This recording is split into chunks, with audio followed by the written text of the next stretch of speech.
Decimate, dominate, I mean रफा दफा कर दिया भाई साहब बांग्लादेश वालों। कर क्या रहे हो, किस तरीके की क्रिकेट खेलते हो आप लोग? आई मीन आस पास भी नहीं आए सीरियसली। वन साइडेड क्या होता है मैच, कहाँ, ये तो मिस मैच था। इंडिया 1-0 से आगे हो चुका है। जिसने गेंद डाली उसने विकेट चटकाए, जिसके हाथ में बल्ला था उसने पिटाई लगाई।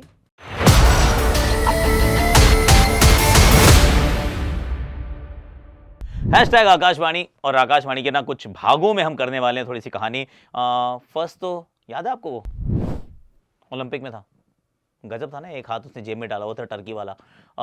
वैसे हार्दिक पांड्या था, क्या स्वैग है यार, क्या एटीट्यूड है। I mean that just defined everything for me, कि जिस तरीके से वो शॉट मारा है, जिस तरीके से उसके बाद खड़े होकर देखा है, वेस्ट इंडियन स्वैग था उसके अंदर और टीम का स्वैगर था। उससे एक्चुअली एक चीज़ थी कि भारतीय टीम इस प्रकार से खेल रही है क्योंकि सॉरी बांग्लादेश, ड्यू रिस्पेक्ट, पर आप हमें चुनौती नहीं दे रहे हो। आप सब स्टैंडर्ड क्रिकेट खेल रहे हो, आप बहुत ही मीडियोकर क्रिकेट खेल रहे हो, और अब हम क्या करें, हम तो अपने से जो आप बेहतर कर सकते हैं। सो अगर आप खुद को चैलेंज करने लगते हैं तो फिर आप इस प्रकार की क्रिकेट खेलते हैं, क्योंकि जो भी आया, फिर चाहे वो अभिषेक शर्मा हो, संजू सैमसन हो, सूर्य कुमार यादव हो, हार्दिक पांड्या हो, नीतीश कुमार रेड्डी हो, सब जितने आ रहे थे सब पिटाई लगा रहे थे with a simple purpose in mind की रन आप लोगों ने ज़्यादा बनाए नहीं है, तो इतने रन को चेस करने के लिए ज़्यादा मेहनत लगेगी नहीं। अगर इतनी मेहनत नहीं लगने वाली तो फिर काहे को अपने को परेशान करना है, मारते जाओ मारते जाओ मारते जाओ। भाई विश्व विजेता है ये टीम और विश्व विजेताओं की तरीके से खेली है, और बांग्लादेश को एक बार शीशा दिखाया भैया कि एशिया में भी ना आप like third best fourth best team हो इस समय। आपका जो क्रिकेट का जो एवोल्यूशन जो है, जो ग्रोथ है, वो बिल्कुल नज़र नहीं आई। I am not just saying कि एक मैच वैसा रहा है, पर अगर ये पूरी आप उनका दौरा ही देख लीजिए, पहले टेस्ट मैचेस सिर्फ 2 सेशन याद आते हैं मुझे, वो चेन्नई वाले, उसके बाद से तो डाउन हिल ही रहे हो। मतलब हर दिन आए और हर दिन आप वो मुकाबला हारे हो, every single day, every single encounter जिसमें आप पीछे रहे हैं। और इस वाले मैच में तो ना बैटिंग रेकलेस, केयरलेस, पर्पसलेस, और बॉलिंग तो खैर मतलब कितनी जितनी कम बात की जाए उतनी बेहतर। हाँ, 2 खिलाड़ियों का डेब्यू हो गया, बिल्कुल सही है, 2 खिलाड़ियों का डेब्यू हो गया। एक का नाम है नीतीश कुमार रेड्डी, दूसरे का नाम है मयंक यादव। दोनों की पहले बात कर लेते हैं। मयंक यादव ने पहला ओवर मेडन डाला। मयंक गतिमान यादव 4 महीने से क्रिकेट खेले नहीं थे, चोट के साथ या चोट के बाद वापस आ रहे थे। थोड़ी सी बटरफ्लाइज थी स्टमक में, थोड़ा सा नर्वस एनर्जी भी थी, पर शुरुआत अच्छी की। स्ट्रेट लाइंस में बॉल डालने की कोशिश की। 150, 155, 160 तक जाने की कोशिश नहीं कर रहे थे, क्योंकि थोड़ा सा बॉडी के ऊपर फोकस ज़्यादा था कि let's not push my self, क्योंकि आप इंजरी से वापस आए हैं। पर गति है उस गेंदबाज के पास, इसमें कोई डाउट नहीं है। बड़ी अच्छी गति से उन्होंने गेंदबाजी की और बताया कि यार I have got the ingredients. अभी आपको क्या दिख रहा है, अभी आपको दिख रहे हैं इंग्रेडिएंट्स, कि ये बहुत बड़ी ऐसी कोई डिश बन सकती है, पर उसके लिए थोड़ा सा समय लगेगा और भारतीय टीम उनको समय देगी, ऐसा मुझे लगता है। और नीतीश कुमार रेड्डी, उनको पहले बॉलिंग कराई गई, बॉलिंग ठीक करते हैं, वो अच्छी जगह पर डालते हैं। He is also fast tracked, और बैटिंग के लिए आए तो एक शॉट तो बड़ा अच्छा उन्होंने मारा था स्पिन को, वो छक्के के लिए। और इसी के साथ साथ सनराइज हैदराबाद और लखनऊ सुपर जायंट्स के जहन में एक बात आई कि ऐसा क्यों कर दिया आपने, मतलब I mean you want them to play of course, लेकिन अब दोनों ये खिलाड़ी अनकैप्ड नहीं है। ये अनकैप्ड होते थे, ये 4-4 करोड़ में रुक सकते थे और दोनों टीम्स रोकने वाली थी, लेकिन अब नहीं रोक पाएंगी। अब दोनों को रिलीज करना पड़ेगा, दोनों के लिए आरटीएम का इस्तेमाल करना पड़ेगा, क्योंकि ना तो ये 18 के हैं ना ही ये 14 के हैं, और पहले 3-3 खिलाड़ियों में शायद इनका नाम आ ना पाए। तो फिर ये बात ज़रूर है कि खेल गए हैं भारत के लिए। दोनों का डेब्यू डिसेंट हुआ, बहुत एक्स्ट्रॉर्डिनरी नहीं, पर डिसेंट डेब्यू तो हो चुका है। पर सच बात ये है कि हैदराबाद अपना नीतीश रेड्डी को गंवा चुके हैं और लखनऊ सुपर जायंट्स के पास अब मयंक यादव भी अनकैप्ड नहीं है। And in all of this Kolkata is smiling. वो कह रहे हैं नहीं ऐसे ही रखो, बहुत बढ़िया, बिल्कुल डोंट चेंज एनीथिंग।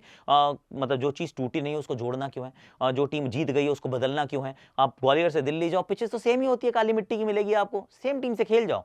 हर्षित राणा को मत खिलाओ, अगर आपने खिला लिया उनको भी तो फिर वो भी अनकैप्ड नहीं रहेंगे, उनके भी सर पे आ जाएगी टोपी, और अगर उनके भी टोपी आ गई तो फिर वो भी 4 करोड़ में नहीं रुकने वाले हैं। तो यस, मतलब एक गेम तो चल रहा है मैदान पे, पर दूसरा गेम जो साइड बाय साइड में सेपरेटली चल रहा है ना, वो यही है कि कौन अनकैप्ड है कौन कैप्ड है। इनफैक्ट बेंगलोर वाले तो ऑलरेडी बोल रहे हैं कि टेस्ट मैचेस में तो नहीं खिलाओगे ना यश दयाल को अभी आप, अभी तो मतलब बाद में हो जाएगा उनका डेब्यू, और बीजीटी में करवा देना, यहाँ डेब्यू मत करवाओ, क्योंकि 31 अक्टूबर से पहले अगर आप अनकैप्ड हैं तो हैं, अगर नहीं है फिर आप वो 4 करोड़ में तो नहीं रुक पाएंगे। और RTM card, you never know how that pans out, right.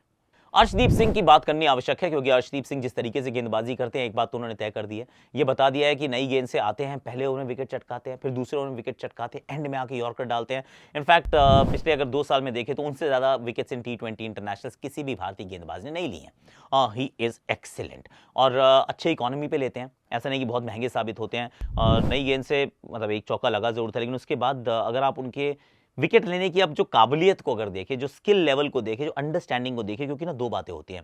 एक होती है अच्छी गेंदबाजी करना, जो कि बहुत गेंदबाज करते हैं, नहीं करेंगे तो यहां तक पहुंचेंगे नहीं। लेकिन एक होती है कि आपको विकेट लेने की अंडरस्टैंडिंग होना। आप उनको लाइनअप नहीं कर सकते।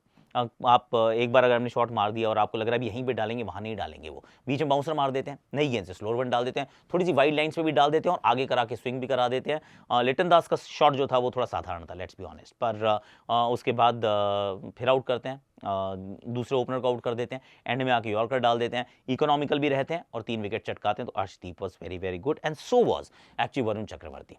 उनकी बात करना इसलिए जरूरी है क्योंकि कमबैक किया है यार। कमबैक मुश्किल होते हैं। हालांकि एक बात ज़रूर थी कि क्या रवि बिश्नोई से पहले उनको खेलने का मौका मिलेगा।